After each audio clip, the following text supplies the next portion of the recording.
Here at Tech Live with Melanie Gorka, Info.nl.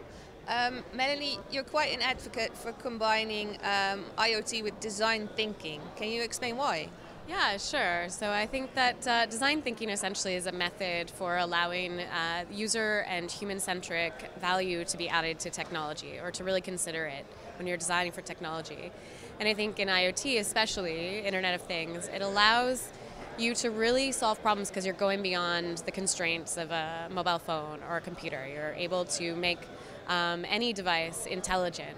And so combining that with design thinking means that you can really, achieve sort of some really amazing opportunities either for interaction and engagement, or you can solve some big problems because you're no longer constrained to particular devices. Design thinking allows you to consider context and the real value of something. When you put those two things together, it's quite powerful. So do you have some examples, real life examples of the good, the bad and the ugly? Oh, sure, yeah. Well, I think that the good is something like a smart jacket, which is a very lightweight fabric that's been given sensors that allows you to put it around a baby or someone who has quite fragile skin, and to sense biometrics and really get a sense of their health. And this is a really good invention because it's allowed people to, protect fragile skin or someone who's vulnerable and still get information that helps doctors to really tailor care.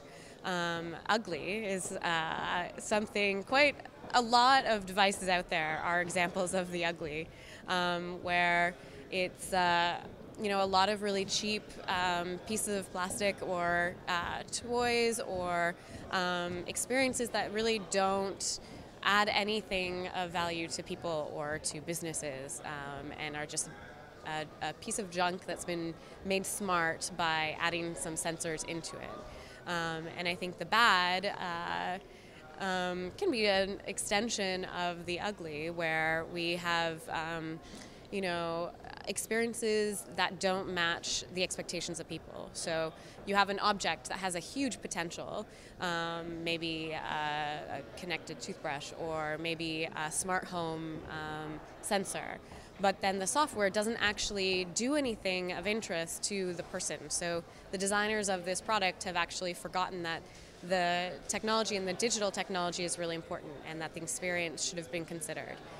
So I think that's where a lot of bad examples of IoT happen, where people just don't take the next step in actually designing interactions that take it to the next level.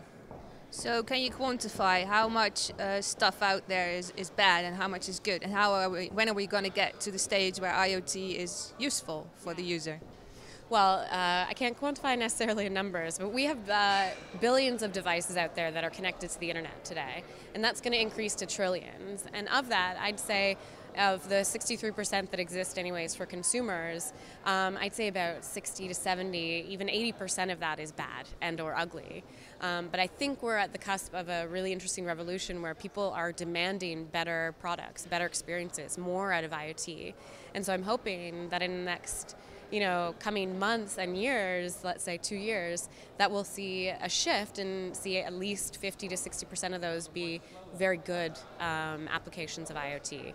And the nice thing is it's all based on consumer demand. So the more they see sophisticated uses of IoT, the more they'll demand it. The more they'll ask for Apple-level experiences in IoT rather than dollar store level experiences in IoT, which is what I think we have right now. So trashy things.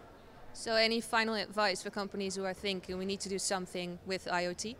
I think ask the question why. Instead of just saying, this is really cool, I hear IoT is the new big wave, ask why. Why do you need this?